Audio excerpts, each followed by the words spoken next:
Il y avait voilà, cet engouement à une époque de la détox. Et je répète, c'est pas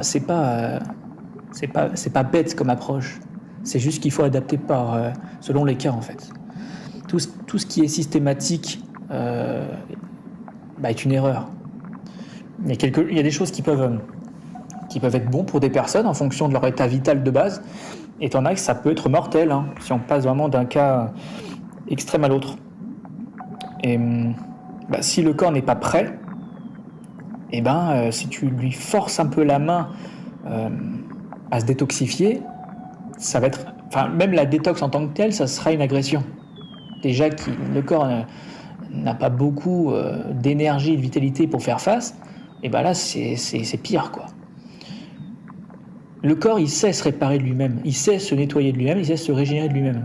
À partir du moment où on lui laisse le temps de le faire déjà et l'énergie de le faire.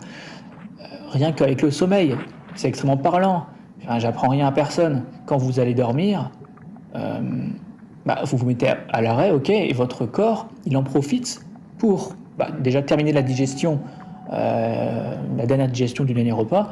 Ensuite, il passe à une partie de nettoyage et une partie de réparation, en fonction de la vitalité qu'il a. Et ça, on n'est pas tous égaux face à ça.